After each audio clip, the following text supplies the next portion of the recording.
इस वीडियो में हम क्लास 7th लिविंग साइंस का चैप्टर 3 स्ट्रक्चर ऑफ मैटर्स पढ़ेंगे। हम पढ़ेंगे what is matter made up of. Matter किससे मिलके बना है।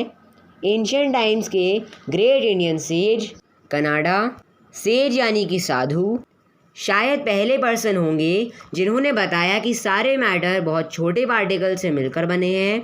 उन्होंने इन पार्टिकल्स को अणु नाम दिया। हम एक एग्जाम्पल लेते हैं। आयरन का एक पीस मैटर से बना है। अगर ये आयरन का पीस टूटता है तो क्या होगा? यह आयरन का छोटा पीस बनाएगा। अगर हम लगातार इस पीस को तोड़ते रहे तो यह छोटे से छोटा पीस बनता जाएगा। हालांकि यही कहीं ना कहीं तो ख़त्म होगा। हमें आयरन का सबसे छोटा पीस मिल जाएगा जिसे और तोड़ना पॉसिबल नहीं होगा। 19वीं सेंचुरी के साइंटिस्ट जॉन डाल्टन ने इस स्मॉलेस्ट आयरन पीस को आयरन एटम नाम दिया। उसी तरह से गोल्ड के स्मॉलेस्ट पार्टिकल को गोल्ड एटम नाम दिया। एटम्स इतने छोटे होते हैं कि उन्हें मोस्ट पावरफुल माइक्रोस्कोप से भी नहीं देखा जा सकता। लगभग 1 mm लेंथ की एक लाइन बनाने के लिए 4 million gold atoms end to end रखे जाते हैं, तब तक एक लाइन बनती है, यानी कि तभी एक लाइन बनती है। गोल्ड और आयरन के सबसे छोटे पार्टिकल को गोल्ड एटम और आयरन एटम कहते हैं। हालांकि वाटर के स्मॉलेस्ट पार्टिकल को वाटर एटम नहीं कहते हैं। ऐसा क्यों है?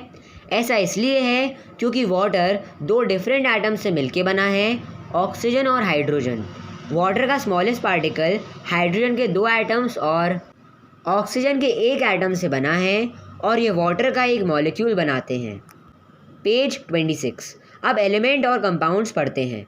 आयरन, गोल्ड, हाइड्रोजन और ऑक्सीजन से कुछ सब्सटेंसेस के एग्जाम्पल हैं जो एक ही प्रकार के एटम से बने हैं। इन्हें एलिमेंट्स कहते हैं। एक सब्सटेंस जो सिर्फ एक प्रकार के एटम से मिलकर बनता है और जिसे केमिकल मेथड्स के द्वारा सिंपल सब्सटेंस में नहीं तोड़ा जा सके, उसे एलिमेंट कहते हैं। एलिमेंट के स्मॉलेस्ट पार्टिकल को एटम कहते हैं। यद्यपि कुछ एटम्स अकेले एग्जिस्ट नहीं कर पाते हैं, इन्हें हम आगे देखेंगे। लगभग 118 एलिमेंट्स जो अभी तक डिस्कवर हो पाए हैं, इनमें से 92 एलिमेंट्स अर्थ पर नेचुरली अकर होते हैं। फिगर 3.1 में आप देख सकते हैं। और दूसरे एलिमेंट्स साइंटिस्ट के द्वारा लेबोरेटरीज में बनाए गए हैं। वाटर 2 एलिमेंट से बना है, हाइड्रोजन और ऑक्सीजन। यह कंपाउंड है। एक सब्सटेंस 2 या 2 से अधिक एलिमेंट से एक फिक्स प्रपोर्शन में मिलकर बना है, उसे कंपाउंड कहते हैं। कंपाउंड का स्मॉलेस्ट पार्टिकल मॉलिक्यूल है। अब पढ़ेंगे हाउ एलिमेंट्स फॉर्म कंपाउंड्स। कैसे एलिमेंट्स मिलकर कंपाउंड बनाते हैं। एटम्स को अल्फ़ाबेट के लेटर्स की तरह सोचो। हम डिफरेंट लेटर्स को जोड़कर वर्ड्स बनाते हैं। हज़ारों वर्ड्स बनाए जा सकते हैं सिर्फ 26 लेटर से। उसी तरह से एटम्स कंबाइन होकर मॉलिक्यूल्स बनाते हैं। 118 डिफरेंट काइंड ऑफ एटम्स से मिलियंस में डिफरेंट काइंड्स के मॉलिक्यूल्स बना जा सकते हैं। इसी वजह से हमारे आसपास मिलियन में कंपाउंड्स दिखते हैं। वाटर, शुगर, चॉक, विनेगर और सॉल्ट, ये सारे कंपाउंड्स हैं। इनके मॉलिक्यूल्स एक दूसरे से अलग हैं। इन मॉलिक्यूल्स के डिफरेंट होने के कारण ही सॉल्ट सॉल्टी है और शुगर स्वीट है। हम एटम्स और मॉलिक्यूल्स को डिफाइन करते हैं। एक एटम एलिमेंट का स्मॉलेस्ट पार्टिकल होता है जो केमिकल रिएक्शन में पार्ट लेता है। ये अकेले एग्जिस्ट कर सकता है और नहीं भी कर सकता है।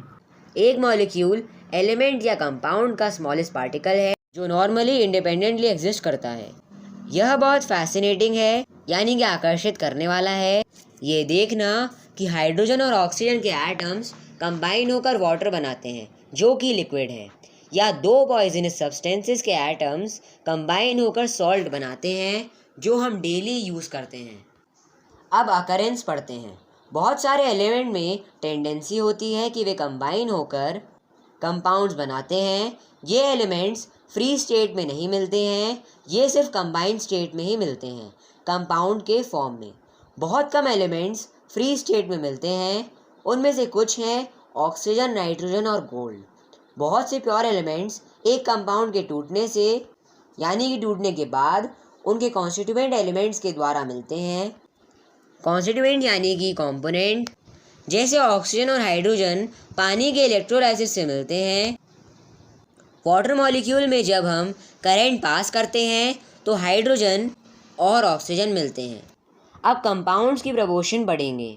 केमिकल मेथड्स के द्वारा एक कंपाउंड को उसके कॉन्स्टिट्यूएंट एलिमेंट्स में ब्रेक डाउन कर सकते हैं। जैसे कि हर एक वाटर का मॉलिक्यूल 2 हाइड्रोजन और 1 ऑक्सीजन एटम से मिलकर बना होता है। वाटर को 2 एलिमेंट्स में तोड़ सकते हैं।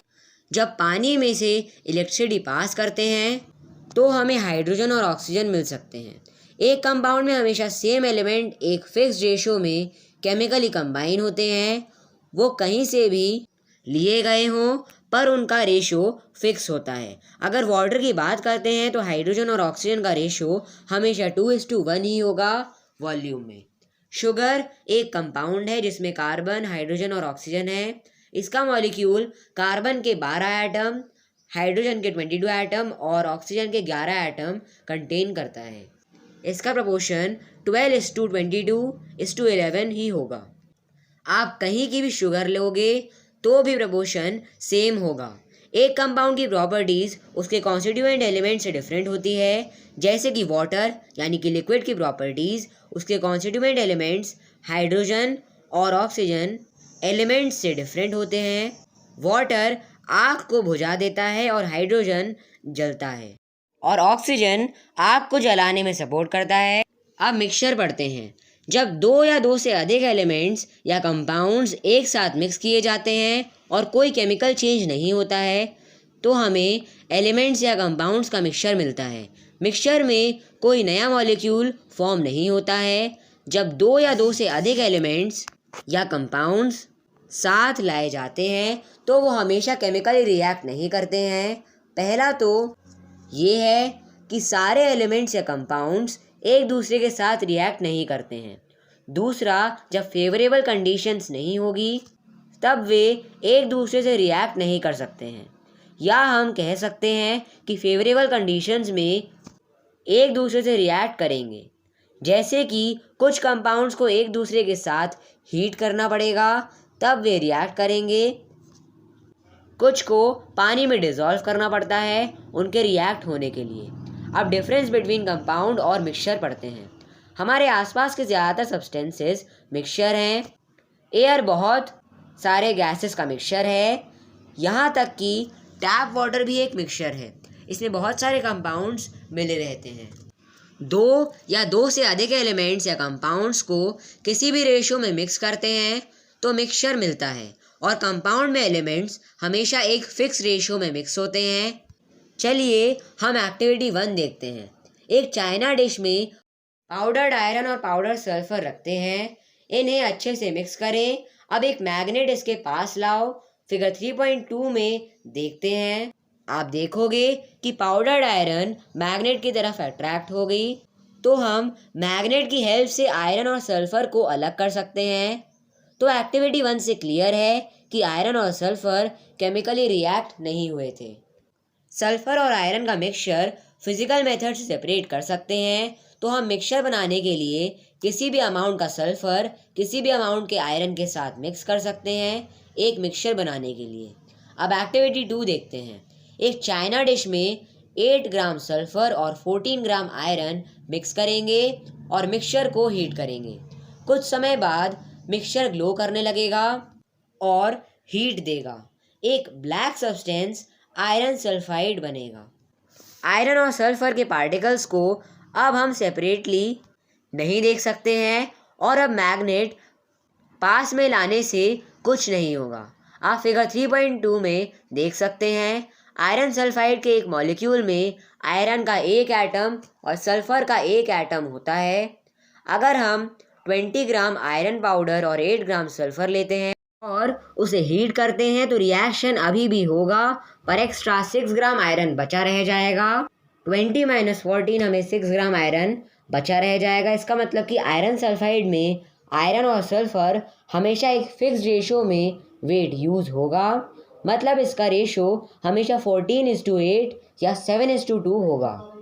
अगर आयरन या सल्फर कोई भी अपने रेशो से ज़्यादा है तो वह रिएक्शन के बाद एक्स्ट्रा अमाउंट में बच जाएगी। जिस तरह से 6 ग्राम आयरन बचा क्योंकि हमेशा 14 ग्राम आयरन चाहिए और हमने 20 ग्राम लिया था। तो 14 ग्राम आयरन 8 ग्राम सल्फर से रिएक्ट कर गया और 20 - 14 ग्राम यानी कि 6 ग्राम आयरन बच गया। अब टेबल 3.1 देखते हैं। फर्स्ट वाला है कंपाउंड्स में कॉन्स्टिट्यूएंट का कॉम्बिनेशन केमिकली होता है और मिक्सचर में केमिकली नहीं लेकिन सिर्फ फिजिकली होता है। सेकेंड वाला है कंपाउंड में कॉन्स्टिट्यूएंट्स फिक्स रेशो में होता है और मिक्सचर में कॉन्स्टिट्यूएंट्स किसी भी रेशो में होता है। अब थर्ड वाला देखते हैं कॉन्स्टिट्यूएंट सिर्फ केमिकल मेथड्स के द्वारा सेपरेट होते हैं और मिक्सचर में कॉन्स्टिट्यूएंट सिर्फ फिजिकल मेथड के द्वारा सेपरेट होते हैं। अब फोर्थ वाला है कॉन्स्टिट्यूएंट से कंपाउंड्स की प्रॉपर्टीज़ डिफरेंट होती हैं और मिक्सचर में कॉन्स्टिट्यूएंट्स की प्रॉपर्टीज़ होती हैं। अब फिफ्थ वाला देखते हैं कंपाउंड्स बनाते समय एनर्जी ज़्यादातर अब्जॉर्ब्ड या रिलीज़ होती है और मिक्सचर में ज़्यादातर कोई एनर्जी अब्जॉर्ब या रिलीज़ नहीं होती है मिक्सचर बनाते टाइम।